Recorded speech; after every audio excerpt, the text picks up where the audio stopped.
先生，您好，很高兴为您服务。哎呀，你会说中文，真是太好了。What is a person worth? Is it the cut of their suit, the brand of their watch, the confidence in their stride? In the gilded lobby of London's Grand Astoria, the answer seemed obvious. To the titans of industry and the heirs of old money, value was a performance, and the man in the corner was failing his audition. They saw a ghost, a misplaced soul in a world of polished marble and whispered stock prices.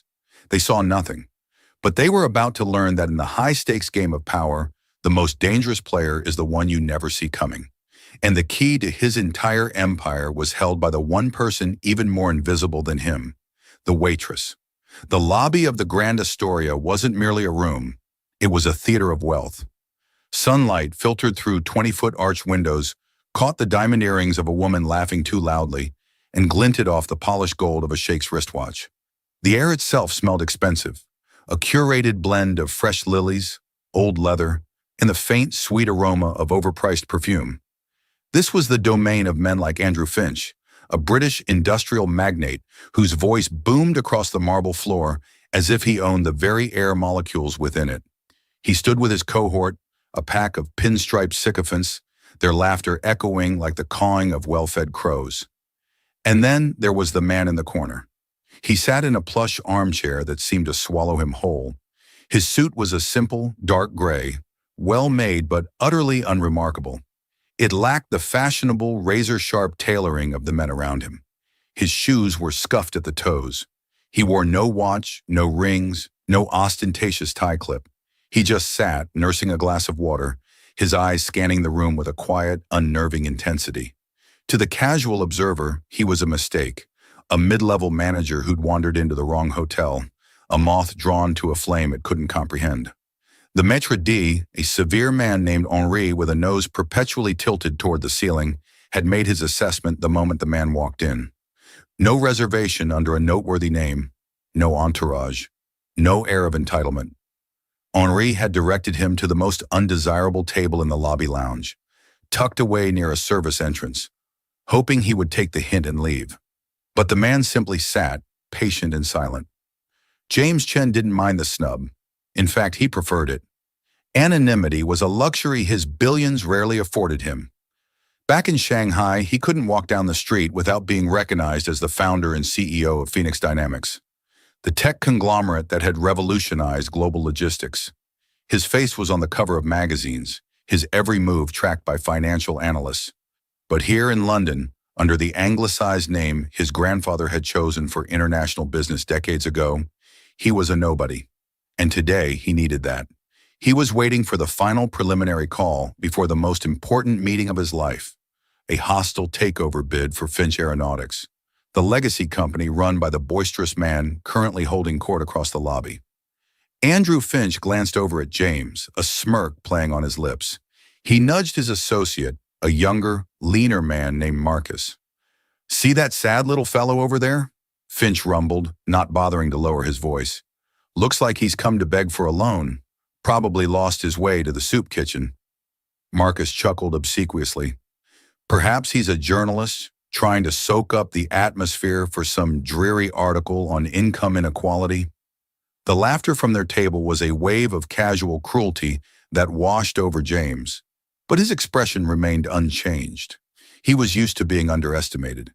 It was the cornerstone of his strategy. He had built his empire not by shouting the loudest, but by listening the hardest, by seeing the details others missed. And right now he was watching Andrew Finch perform. He saw the bravado, the overconfidence, the way he dominated his subordinates. It was all valuable data. Finch believed he was negotiating with a rival corporation. James knew he was negotiating with a man's ego. But the waiting was taking its toll. The call from his lead strategist in Shanghai was late. The deal was on a knife's edge, far more fragile than his public statements let on. A key investor was getting cold feet, spooked by Finch's political connections in the UK. James felt a knot of anxiety tighten in his stomach. He needed this win. It wasn't just about business. It was about history. It was Andrew Finch's father who had swindled James's grandfather out of his first international venture 50 years ago, a betrayal that had haunted his family for generations. This wasn't a takeover. It was a reckoning. He signaled for another glass of water. A young waitress, her uniform crisp and her ponytail tied back severely, began to approach. He noticed her before she noticed him. While the rest of the staff moved with a kind of robotic, detached professionalism, she moved with purpose. Her eyes weren't vacant. They were constantly scanning, observing, taking in the grand drama of the lobby with a quiet intelligence that reminded him, oddly, of himself. The waitress's name was Ava. She was 22 years old, a scholarship student at the School of Oriental and African Studies, juggling a full course load in linguistics and 3 part-time jobs to cover her London rent. The Grand Astoria was the most lucrative, but also the most soul-crushing of them all. She spent her days navigating a world of staggering privilege, a silent witness to transactions that could fund her education for a lifetime, all for a tip that might, if she was lucky, cover her bus fare home. She had noticed the man in the corner an hour ago. The staff had a name for men like him: ghosts. They were the ones who didn't fit. The scholarship kid's father visiting for the first time, the small-town lawyer in over his head for a big-city deposition. They were usually nervous, fidgety, and quick to apologize for their own existence. But this man was different. He wasn't nervous. He was still. He possessed a profound and unsettling calm, an unnerving self-containment that seemed almost alien in this environment of loud proclamations and performative gestures. Henri had already warned the staff not to waste time on him. "Water only, no engagement," he'd hissed. "He won't be ordering the Bollinger." As Ava approached his table, Andrew Finch's voice cut through the air again. "Waiter, another bottle of the 98 Lafite. And for God's sake, tell the chef to get a move on. Some of us have empires to run, not just sit around waiting for a handout." The barb was clearly aimed at James. Ava saw a flicker of something in the quiet man's eyes. Not anger, but a deep, wearying sadness. It was a look she recognized. It was the look her father had after being laid off from the factory. The look of a good person being ground down by a world that valued noise over substance. Ignoring Henri's directive, she gave James a small, genuine smile as she refilled his water. "Can I get you anything else, sir? Some coffee, perhaps? The kitchen also has some excellent scones if you're feeling peckish." James looked up, surprised. It was the first time anyone on the staff had made eye contact with him, let alone spoken with warmth. Her voice was soft, her English accent clear and gentle.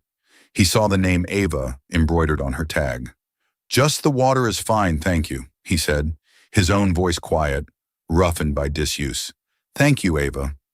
The simple act of her using his title, Sir, and him using her name, created a tiny bubble of civility in the ocean of contempt. Ava nodded and turned to leave. But as she did, she caught the full force of Henri's glare from across the lobby. It was a look that promised a reprimand later. She straightened her spine and ignored him. Some things were more important than a manager's petty tyranny. James watched her walk away, a small furrow in his brow. That single small act of decency felt more significant than it should have. In his world, every interaction was a transaction, every kindness a calculated move. Her gesture seemed pure, uncalculated. It was a data point that didn't fit the algorithm of this place. His phone buzzed, vibrating silently on the table. He glanced at the screen. It was Wei, his chief strategist. The call he'd been dreading and anticipating. Excusing himself with a slight nod to the empty chair opposite him, he answered, keeping his voice low and turning his body away from the main floor of the lobby. "Wei," he said in English. "What's the news?" The voice on the other end was tense, speaking rapidly. James's face, already a stoic mask, seemed to harden into granite. He listened, his knuckles turning white where he gripped the phone. The words were quiet, but their impact was seismic. "The Henderson Fund is pulling out," Wei said, the connection crackling slightly. "Finch's people got to him. They spread a rumor about our domestic supply chain. It's a lie, but it's working. Without Henderson's capital, our offer is compromised. We're exposed." James closed his eyes. Andrew Finch, that preening peacock, had outmaneuvered him. He had used whispers and lies, the weapons of the insecure, and they had struck a mortal blow. All his careful planning, his patient strategy, was crumbling into dust. A wave of frustration and fury, hot and sharp, rose in his chest. He felt the crushing weight of his family's history, of his grandfather's ghost, on his shoulders. He forgot where he was. He forgot the pretense, the need for English, the careful construction of his anonymous persona. The language of his heart, the language of his anger, took over. In fluent, rapid-fire Mandarin, a torrent of frustration poured out of him. He's a snake. How did we not see this? All our projections, all our intelligence, for nothing. Are you telling me there is no contingency? None? He paced in the small space by his table, his voice a low, desperate growl of a language no one in this palace of Western capitalism could possibly understand. He was alone, exposed, and failing. Or so he thought. Ava was on her way back to the kitchen when she heard it. It wasn't the sound itself, a low, guttural murmur, but the language. Her mind, trained to parse phonetics and syntax, instantly identified it. It was Mandarin, spoken with a crisp northern accent, laced with an unmistakable current of desperation. She stopped dead behind a marble pillar, her tray of empty glasses suddenly feeling impossibly heavy. In the Grand Astoria, she heard a dozen languages a day: French, Russian, Arabic, Italian, all spoken with the lazy confidence of the global elite. But Mandarin in this context, from that man, it was an anomaly. And the words he was speaking were not the pleasantries of a tourist. They were words of crisis. No contingency? How can there be no contingency? This is our entire legacy on the line, the man was saying, his back to her. Ava's heart hammered against her ribs. Protocol, Henri's glare, the unwritten rules of servitude, all of it screamed at her to keep walking, to pretend she hadn't heard, that she didn't understand. It wasn't her business. She was just a waitress. But her studies weren't just about language. They were about culture, about connection, about the bridges that words could build across oceans of misunderstanding. And she had seen the loneliness in this man's eyes. She had seen the casual cruelty he had endured. Now, hearing the raw pain in his voice, she felt an overwhelming surge of empathy. He thought he was completely alone, speaking into a void. She took a deep breath, stepping out from behind the pillar. The man, James, had his head in his hand, his shoulders slumped in defeat. He had just ended the call. The silence that followed was heavier than any of the noise that filled the lobby. He looked up and saw her standing a few feet away. His face was a mask of despair, his eyes hollow. He expected her to ask if he needed more water, to clear his glass, to perform her duties and vanish. Instead, Ava took another step closer. She bowed her head slightly, a gesture of respect she'd learned in her cultural etiquette classes. And then, in Mandarin that was as clear and precise as his own, she spoke. "Sir," she said softly, her voice barely a whisper, "forgive my impertinence, but you sound like you are carrying the weight of the world on your shoulders. Is there anything at all I can do to help?" The effect was instantaneous and profound. James Chen stared at her as if she had just sprouted wings. The carefully constructed walls around him, the stoicism he had cultivated over a lifetime, shattered into a million pieces. For a moment, he was utterly speechless. His brain, reeling from the disastrous news, couldn't process this new, impossible input. A waitress. Here, speaking perfect, empathetic Mandarin, it was like finding a freshwater spring in the middle of a desert. He blinked, searching her face for any sign of mockery or trickery. He found none. He saw only a genuine, deep-seated concern in her wide, intelligent eyes. The sheer, unadulterated shock of it broke through his despair. You speak Mandarin?" he finally managed to say, the words coming out in his native tongue, thick with disbelief. "I am a student of it," Ava replied, still in Mandarin. "I believe language is the closest we can come to understanding another person's heart. And yours," she added, her voice dropping with compassion, "sounds like it is breaking." From across the lobby, Andrew Finch's table erupted in another gale of laughter.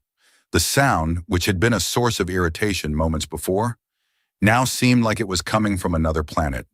It was meaningless noise. Here, in this small, impossible bubble of shared language, was the only thing that felt real.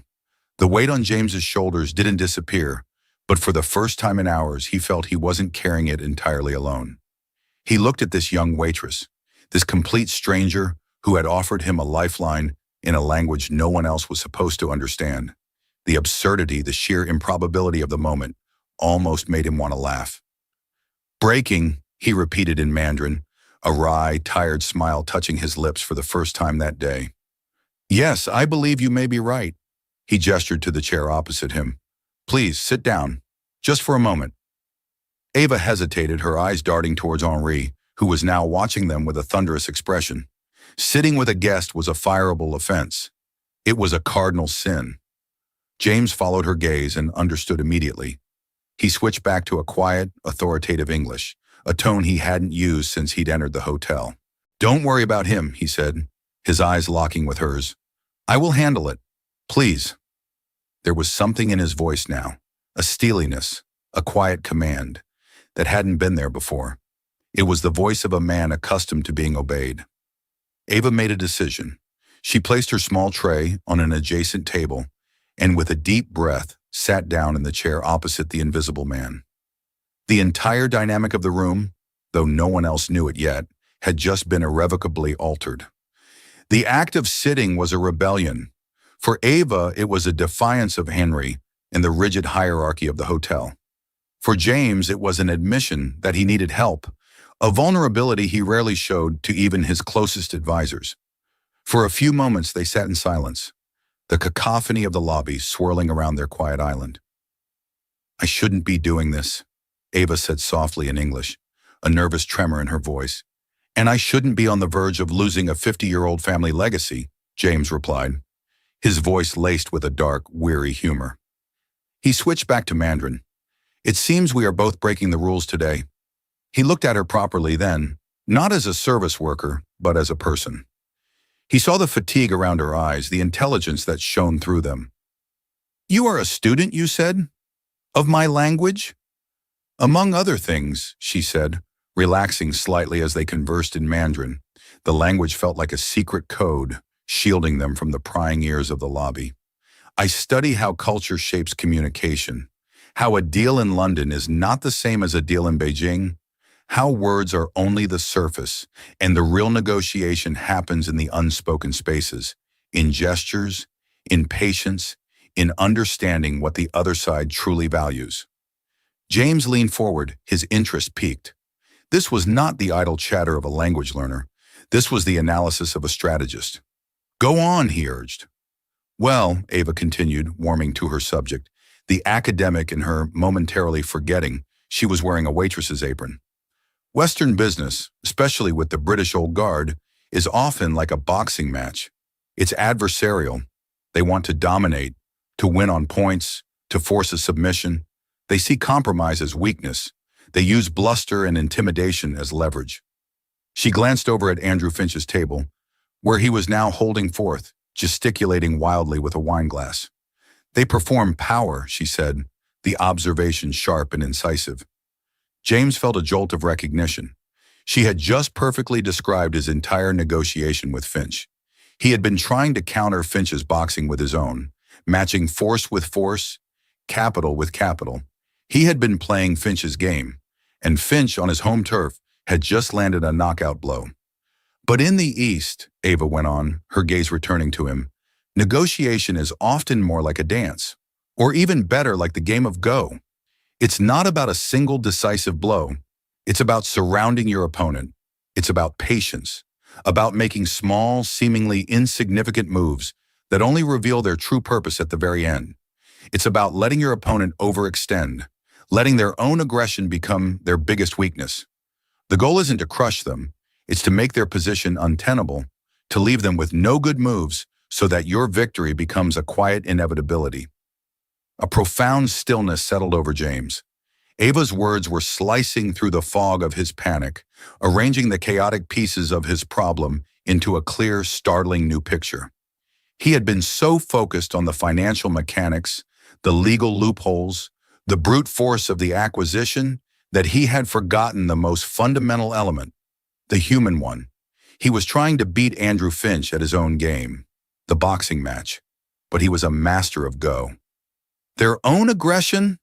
James repeated softly in Mandarin, his mind racing. Finch's aggression wasn't just his booming voice. It was the rumor he'd spread. It was a classic punch designed to knock him off balance. And he had reacted as expected, with panic, with a desperate search for a counterpunch. Sometimes, Ava said, thinking aloud, the most powerful move is to do nothing, to show no reaction, to let the punch land in empty air. An aggressor who meets no resistance becomes confused. They expect fear, and when they don't see it, they question their own power. They might even become more aggressive, more reckless, to try and provoke the reaction they need. It was a thunderbolt of clarity. His team in Shanghai was scrambling, trying to issue denials, to shore up their finances, to prove Finch's rumor was a lie. They were reacting. They were showing fear. They were confirming to Finch that his punch had landed. What if they did the opposite? What if they acted as if the Henderson Fund pulling out was a minor, expected event? What if they let Finch believe he had won? He looked at Ava, a sense of awe dawning on him. This young woman, in the space of 5 minutes, had given him more valuable strategic insight than his entire team of highly paid analysts had in the last 5 hours. She hadn't given him a solution. She had given him a new lens through which to see the problem. She had reminded him of who he was. "Thank you," he said, the words heavy with a gratitude so immense it felt inadequate. You have no idea what you've just done." Before Ava could respond, Henri was upon them, his face a mask of purple fury. "Miss Peters," he hissed, his voice trembling with rage. "My office. Now. And you, sir," he spat, turning to James, his earlier condescension now replaced with raw anger. "This is a high-class establishment, not a counseling center for vagrants. I must ask you to settle your bill for the water and leave immediately." The entire lobby fell silent. Even Andrew Finch's table quieted down, turning to watch the drama unfold. James, the invisible man, was suddenly the center of attention, the subject of a very public and humiliating eviction. Ava stood up, her face pale. "Henri, it was my fault, But James raised a hand, stopping her. He slowly rose to his feet, his 5'10" frame suddenly seeming to cast a shadow that dwarfed the maitre d'. The meek, anxious man who had walked in 3 hours ago was gone. In his place stood the CEO of Phoenix Dynamics. His eyes, cold and hard as chips of obsidian, met Henri's. "There will be no need for that," James said in English, his voice perfectly calm, yet carrying an unmistakable edge of command that cut through the silence. "Your services, and indeed my patronage of this establishment, are no longer required." He turned to Ava, his expression softening as he switched back to Mandarin. "Don't worry about him. Your kindness has changed everything. Wait for me here tomorrow morning, 10 o'clock. With that, he turned, strode past the sputtering Henri, and walked out of the Grand Astoria, leaving behind a bewildered waitress, a furious maitre d', and a lobby full of people who had no idea they had just witnessed the turning point in a multi-billion-dollar war. James didn't go back to his penthouse suite at the Dorchester.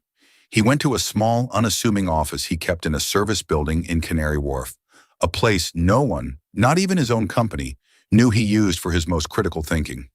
The sterile, anonymous room was a blank canvas, a place where he could escape the expectations of his name and simply be a strategist. For an hour, he did nothing. He stood at the window watching the silent dance of the city lights below, replaying Ava's words in his mind. Let their own aggression become their biggest weakness. The goal isn't to crush them, it's to make their position untenable. He had been fighting a war of attrition. Ava had shown him it needed to be a war of psychology. Finally, he picked up his secure phone and dialed his chief strategist. "Wei," he said, his voice now devoid of any panic. It was calm, measured, and dangerously serene. "Call off the damage control. Issue no statements. Do not contact the Henderson Fund. Do nothing." There was a stunned silence on the other end. "Sir? James? But our share price will plummet when the market opens. Finch will use this. He will say we are financially unstable." "Let him," James said. "Let him shout it from the rooftops. In fact, I want you to leak an internal memo, something that sounds panicked." Let it suggest that we are scrambling to find new financing and are considering lowering our offer for Finch Aeronautics. Lowering the offer? Wei sounded aghast. That would be suicide. It's an admission of defeat. It is a stone placed on the go board, Wei, James replied, his voice a low murmur. A move that appears weak, a sacrifice. Finch is a boxer. He will see what he expects to see. His opponent stumbling, ready for the final blow. He will become overconfident. He will get greedy. He then laid out the rest of his plan, a breathtakingly audacious strategy that was the complete inverse of everything they had prepared for. It was a plan built not on financial might, but on a deep, cold reading of one man's ego. It was a trap, and Andrew Finch was about to walk into it, whistling a tune of victory. The final critical piece of the plan involved a man named David Carter, a name James hadn't spoken in years. It was a long shot, a ghost from his family's past. But if it worked, it would be devastating. After the call, James felt a calm he hadn't experienced in months. The anxiety that had been gnawing at him was gone, replaced by the icy thrill of the game. He thought of Ava, a waitress, a student of linguistics. She hadn't just given him a strategy, she had given him back his own clarity. He owed her a debt that money couldn't possibly repay. Meanwhile, Ava was fired. Henri did it with relish in his cramped, windowless office. You have violated the most basic rule of service. Invisibility, he'd sneered, his earlier fury now a cold, triumphant cruelty. You fraternize with a low-life guest, embarrassing the hotel and myself. Collect your things. You are finished here. Ava didn't argue. She didn't plead. She simply nodded, a strange sense of calm settling over her. As she walked out of the opulent hotel for the last time, she didn't feel like a failure. She felt free.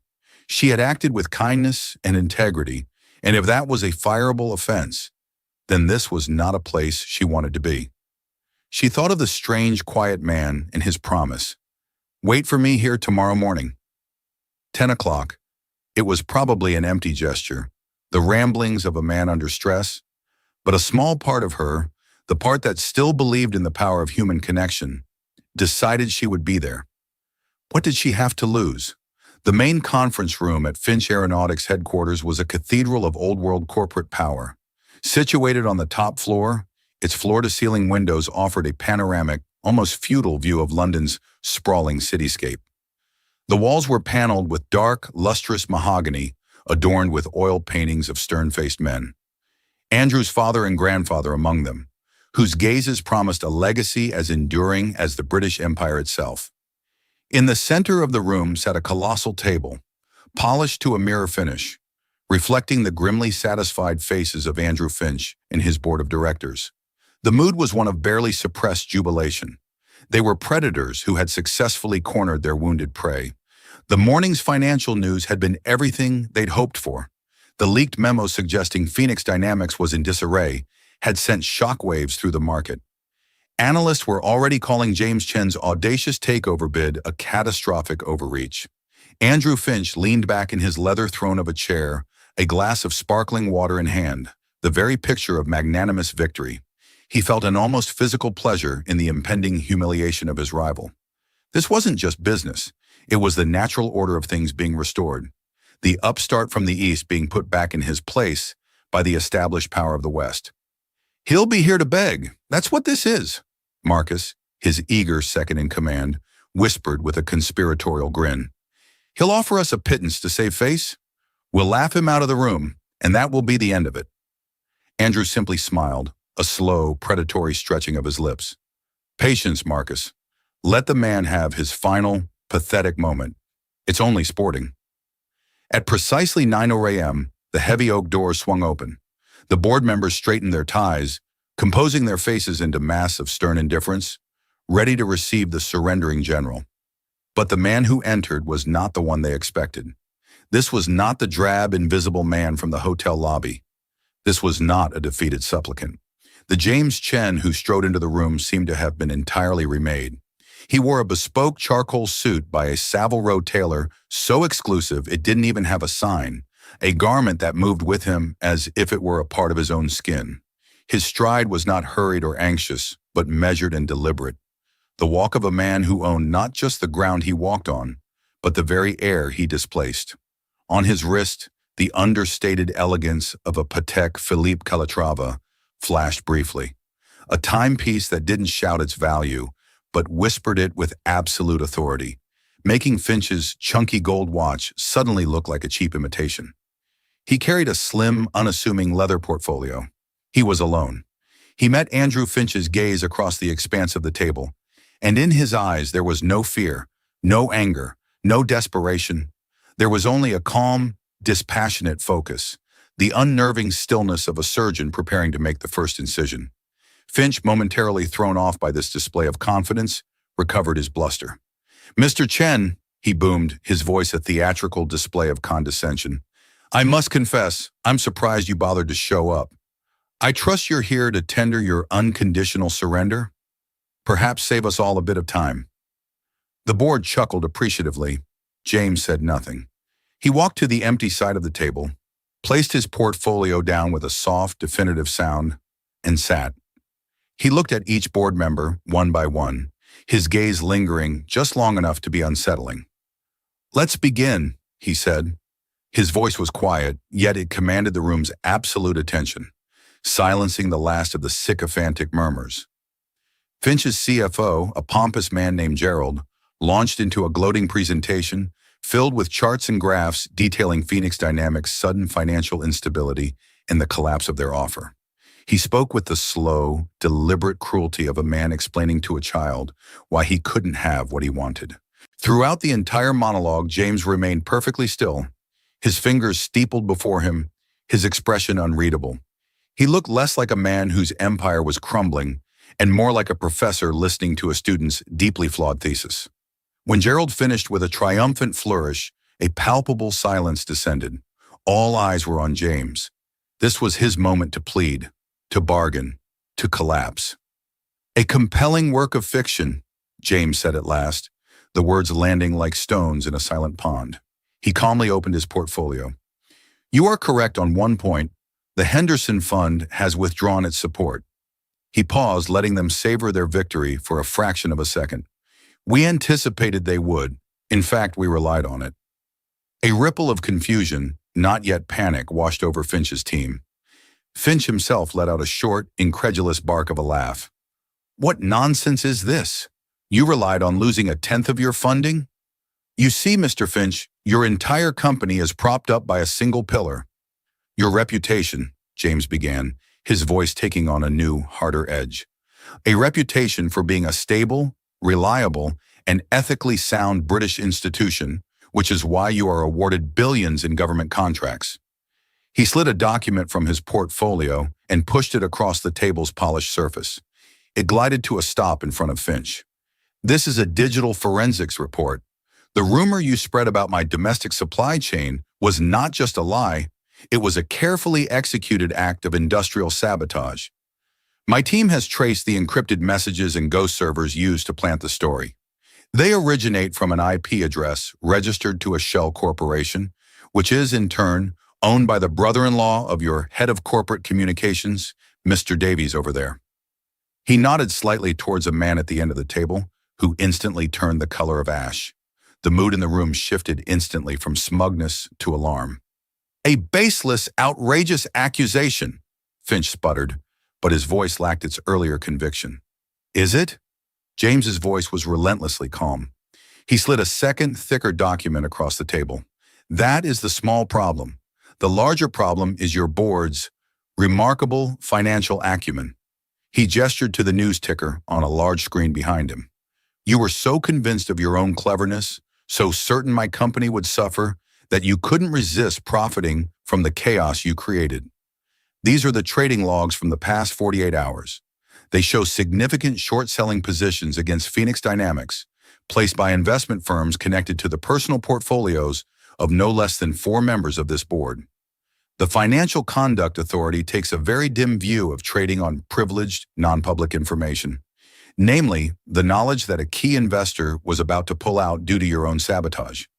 Insider trading is such a vulgar term, don't you think? It implies a certain common criminality. The air in the room turned to ice. The board members were no longer looking at James. They were looking at each other, their eyes wide with fear and accusation. Their united front had been shattered. This was no longer about a corporate victory. It was about personal survival. But even that, James said, his voice dropping to an almost conversational tone, is not the real reason I am here. He reached into his portfolio and pulled out a final, much older-looking document, its pages yellowed with age.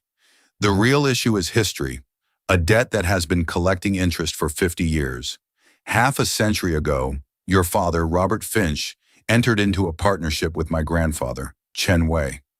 They dreamed of building a shipping company to bridge the East and West. My grandfather provided the capital, his entire life savings. Your father, a man of esteemed British education, handled the legal incorporation. James's eyes, for the first time, showed a flicker of cold ancestral fire. He handled it so well, in fact, that the final documents listed him as the sole proprietor, effectively stealing my grandfather's dream and leaving him with nothing. It was a betrayal that broke him.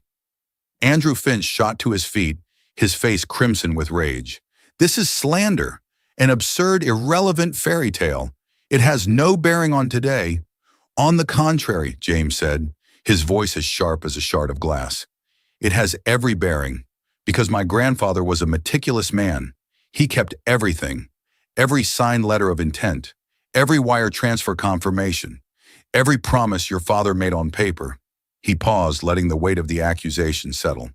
And he also had a witness, a young, idealistic British clerk working in the solicitor's office. A boy so horrified by the blatant fraud your father was committing that he signed a sworn affidavit detailing the entire scheme. A young man of impeccable character by the name of David Carter. James let the name hang in the charged air. He saw the flicker of recognition, the dawning horror in Finch's eyes. He nodded almost imperceptibly toward the conference room door. You may be familiar with his son. The oak doors opened once more. An older, distinguished man with a quiet but commanding presence walked in. His face was known to everyone in the room. It was Sir David Carter, the universally respected, famously incorruptible chairman of the UK's Aerospace and Defence Regulatory Board, the very man whose committee held the power to review, approve, and, most importantly, revoke every single one of Finch Aeronautics' vital government contracts. Andrew Finch stared at Sir David's disappointed face, then back at James's implacable one. The strength drained from his legs and he collapsed back into his chair, a strangled gasp escaping his lips. All the pieces clicked into place with sickening clarity. This was never a hostile takeover. It was a trap, a 50-year-old checkmate executed with the patience of a go-master. James Chen slowly rose to his feet, the quietest yet most powerful man in the room. My original offer is, of course, now off the table. Here, he said, sliding a single sheet of paper across the mahogany, is my new one. It is for 30% less than our initial valuation. You will accept it. You and your entire board will tender your resignations, effective immediately. There will be no golden parachutes. He leaned forward slightly, his voice a low, final whisper. If you refuse, Sir David will be obligated to launch a formal inquiry into your company's fraudulent origins. At the same time, I will hand over the evidence of your insider trading to the authorities. The Finch name, your father's legacy, will be synonymous with crime and dishonor. Your government contracts will be frozen and then voided. This company, your birthright, will be worthless by Christmas. You have 1 hour to decide. Without another glance at the ruined men before him, James Chen turned and walked out of the room, leaving behind him the deafening silence of a completely dismantled empire. The hour James had allotted Andrew Finch and his board was the longest of their lives. For James, it was a mere formality. The outcome was never in doubt. He didn't wait in a nearby cafe or pace in an antechamber. He was driven immediately back to his suite at the Dorchester, where he methodically stripped off the bespoke suit, the armor he had worn for his final battle. He folded it carefully, not with reverence, but with the detached finality of a soldier putting away his weapon after a long war. The victory did not fill him with elation or a rush of adrenaline. Instead, a profound, almost melancholic quiet settled over him. This triumph wasn't for the market, nor for his ego. It was a final, silent conversation with his grandfather, a settling of a 50-year-old account that had haunted the Chen family name for generations. He had restored his family's honor, but the ghosts of the past did not celebrate. They simply fell silent. He showered, washing away the sterile scent of Finch's boardroom, and dressed again in the simple, dark gray suit he had worn the day before. He slipped on the scuffed shoes. He removed the Patek Philippe and left it on the dresser. He looked at his reflection, no longer the titan of industry, but the quiet, unassuming man from the hotel lobby. It felt more honest. The power he had wielded in that boardroom was a tool, but this anonymity was his true self. He had one final promise to keep, and it had nothing to do with revenge or billions of dollars. It was a debt of a different kind, one that felt far more significant. Ava had barely slept. After Henry had fired her, she'd gone home to her tiny one-room flat in a less-than-fashionable part of London and stared at the ceiling. The humiliation had faded, replaced by a cold, pragmatic anxiety. Rent was due. Her tuition fees loomed. The Grand Astoria, for all its soul-crushing demands, had been a financial lifeline, and now it was gone. She replayed the strange events in her mind, analyzing them with the linguistic precision she applied to her studies. The quiet man, the desperation in his Mandarin, the sudden shift in his demeanor after their conversation. His final promise. Wait for me here tomorrow morning, 10 o'clock. Every logical part of her brain told her it was a fool's errand. He was a man in crisis, likely making an empty promise out of gratitude or embarrassment. He would be gone, embroiled in his own problems, a fleeting character in the bizarre final act of her employment. Yet a deeper instinct, the part of her that studied not just words but the intent behind them, couldn't dismiss it. There was a sincerity in his eyes, a weight to his words that felt different. He wasn't a man who spoke lightly.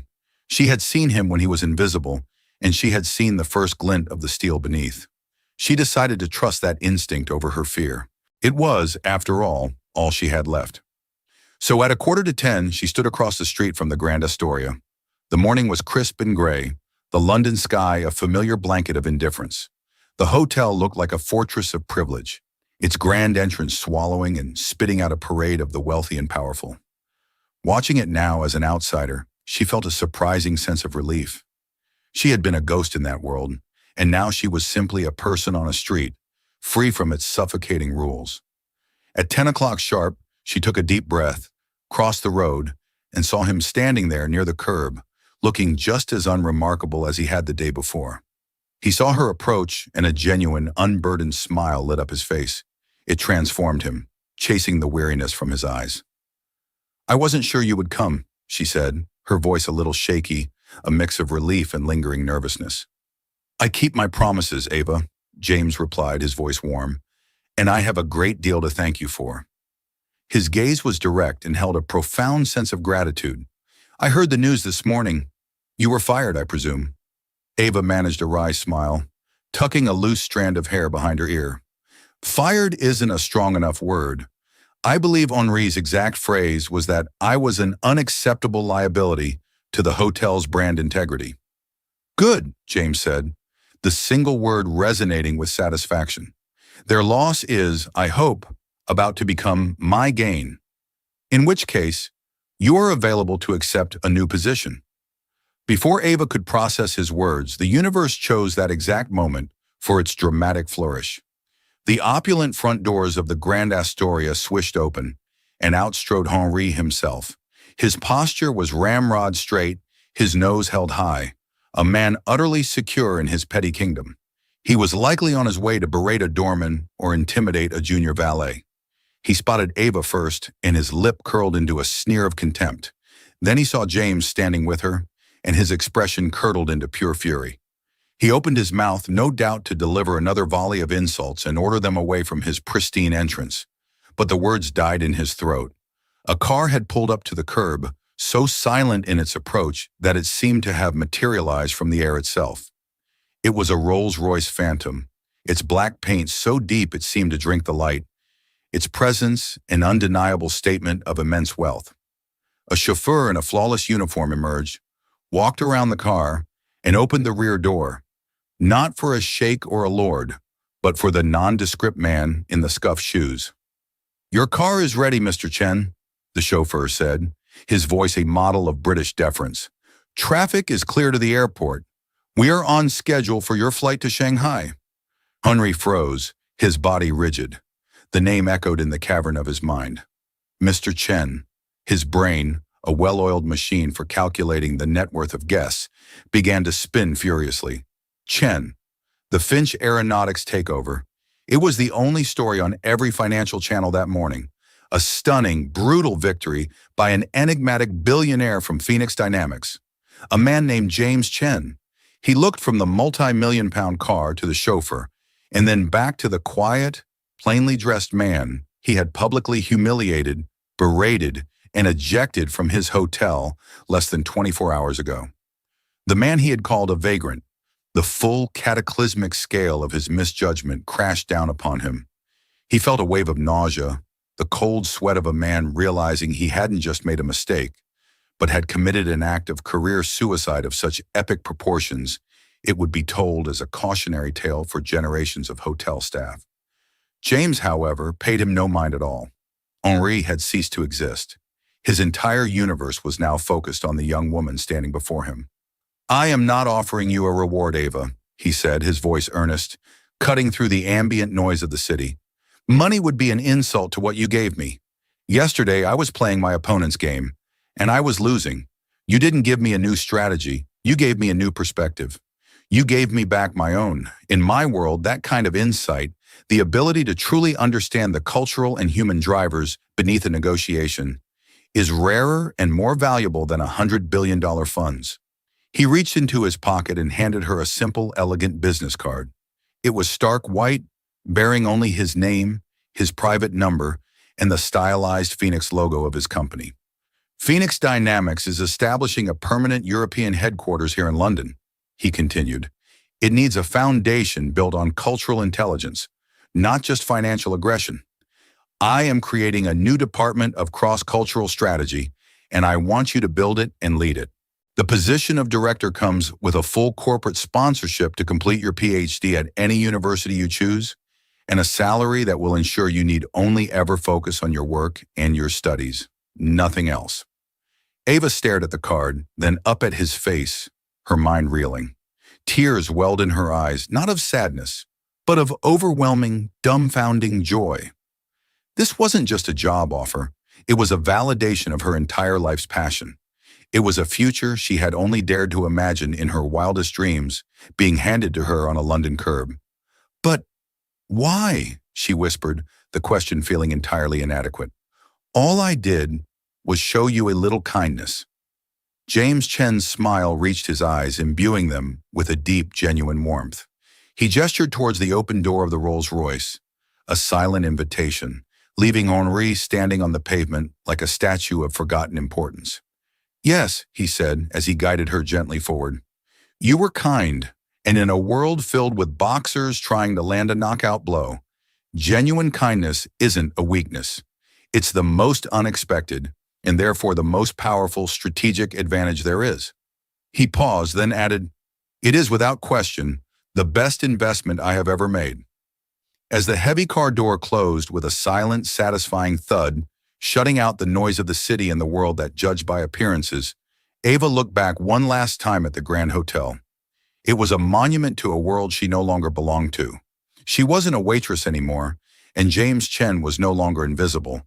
They were two strategists, brought together by an impossible moment of connection, driving towards a future that would be built not on the bluster of power, but on the quiet, world-changing strength of human understanding. The story of James Chen and Ava isn't just about a billionaire and a waitress. It's a powerful reminder that in our world, which so often judges by the cover, true value lies hidden beneath the surface.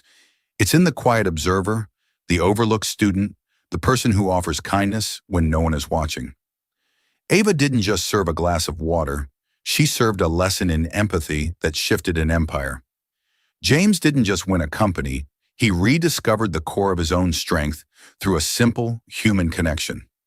Their story teaches us that the greatest assets we possess are not in our bank accounts, but in our capacity for understanding and our courage to be kind in a world that encourages cruelty. If this story resonated with you, if it made you think about the hidden potential in everyone we meet, then please help us share it. Hit that like button to let us know it moved you. Share this video with someone who needs to hear a story of hope and hidden strength, and most importantly, subscribe to our channel for more real-life stories that inspire and challenge our perspective. What act of kindness have you witnessed that changed everything? Let us know in the comments below. Thank you for listening.